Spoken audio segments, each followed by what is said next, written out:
Success shouldn't feel this exhausting. If you're winning on paper, but burning out behind the scenes, you aren't failing. You're stuck in a psychological bottleneck called a hurdle of stop. I've been there. On the outside, things look great, but I was secretly burning out, convinced I was just lucky, and waiting to be exposed as a fraud. I realized I didn't have a business problem. I had a mindset block. Whether it's imposter syndrome, perfectionism, or fear or failure, these aren't just feelings. They are growth bottlenecks. Identify your specific hurdle and get one immediate action step to regain your momentum today. Go to tuepodcast.net/quiz. That's tuepodcast.net/quiz to take the 3-minute assessment and get your report now.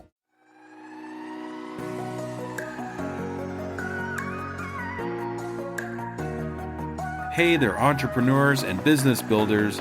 This is Skoob from Business Conversations with Pi, where the questions are real, but the voices are AI. Even mine. Welcome to another insightful episode. On today's show, we're diving into the burning questions that new entrepreneurs often ask as they embark on their exciting journeys. Whether you're just sketching out that brilliant business idea or have already taken the first steps, this is the place to get your top queries answered. I'll be your host, along with my virtual co-host Pi, an AI assistant created by the brilliant minds at Anthropic. Pi's neural networks have been trained on a vast trove of business knowledge, so you can count on us to provide thorough and actionable advice. From crafting a solid business plan to nailing your marketing strategy and everything in between, we've got you covered. So get ready to soak up some entrepreneurial wisdom as Pi and I tackle those make or break questions that all first-time founders face. With our combined human experiences and artificial smarts, we'll give you the insights to turn your startup dreams into thriving reality. Grab a notepad, put on those entrepreneurial thinking caps, and let's dive in. This is Business Conversations with Pi.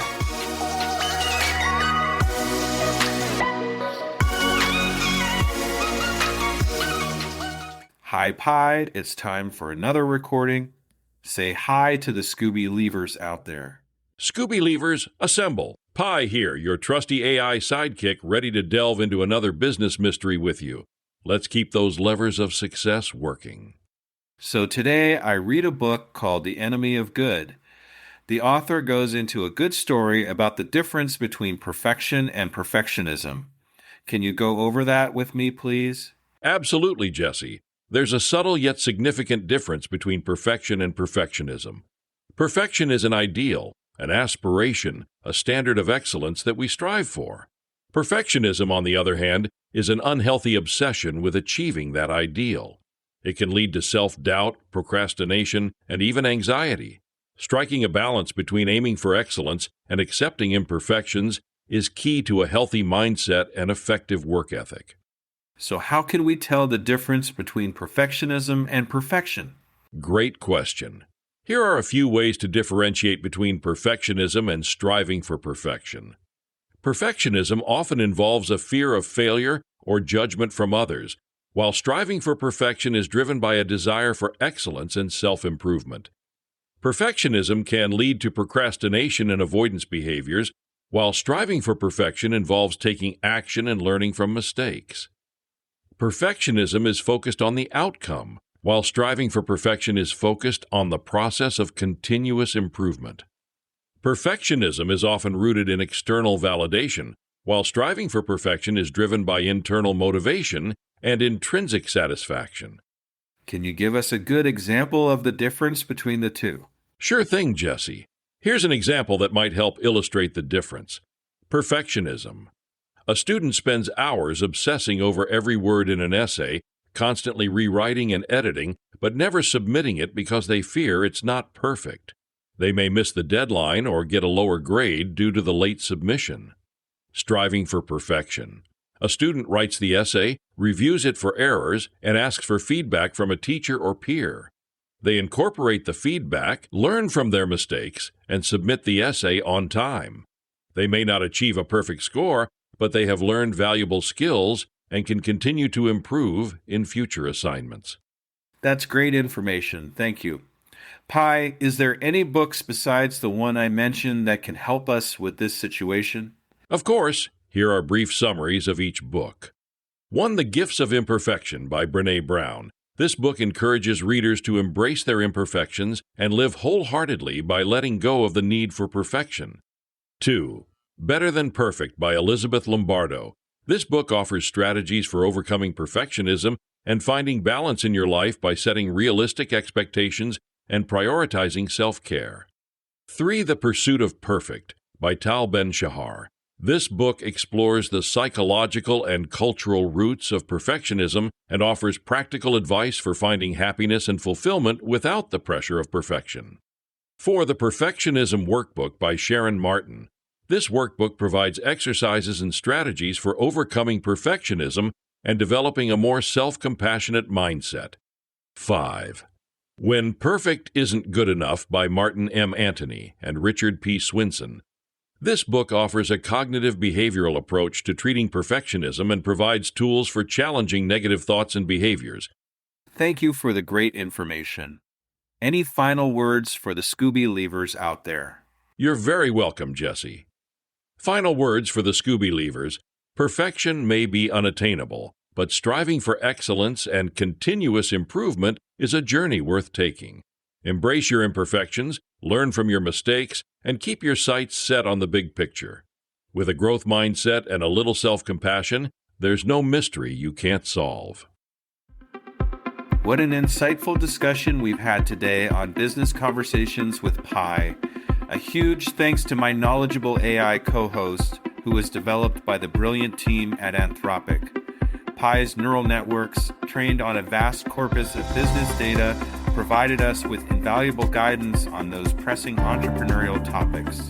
I hope all you aspiring entrepreneurs and business owners out there found Pi's artificially intelligent, yet refreshingly human-like advice to be immensely helpful.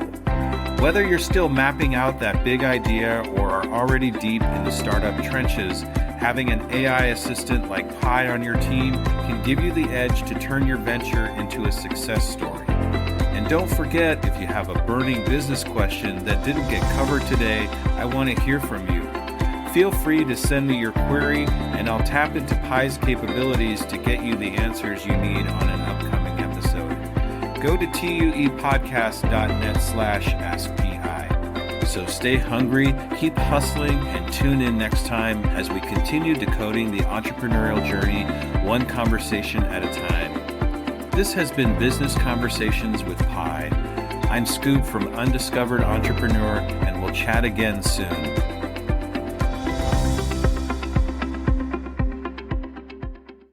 Hello, Skoob believers. Let me ask you a real quick question. How many cups of coffee have you had today?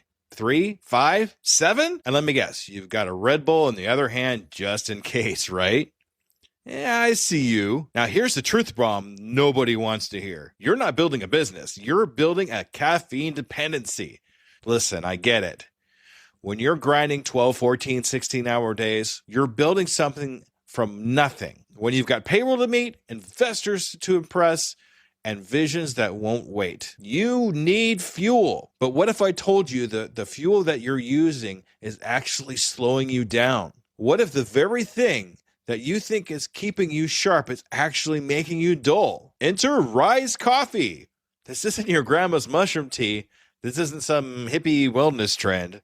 This is science meets performance. And here's what makes Rise different. Less than half the caffeine of a regular cup of coffee. But here's the kicker. You won't miss it. 6 organic powerhouse mushrooms, including cordyceps, what Olympic athletes use, and lion's mane, what Silicon Valley biohackers swear by. Sustained energy that doesn't spike and crash. We're talking smooth, clean power from morning to moonlight. Crystal clear focus without the jitters. Imagine closing the deal with calm, confident mind instead of the caffeine chaos. Gut health and immune support, because what's the point of building an empire if you're too sick to enjoy it? So here's the challenge to you. Stop borrowing energy from tomorrow. Stop running on fumes and call it a hustle. Stop wearing your caffeine addiction like a badge of honor. Real entrepreneurs optimize, real entrepreneurs adapt, real entrepreneurs win.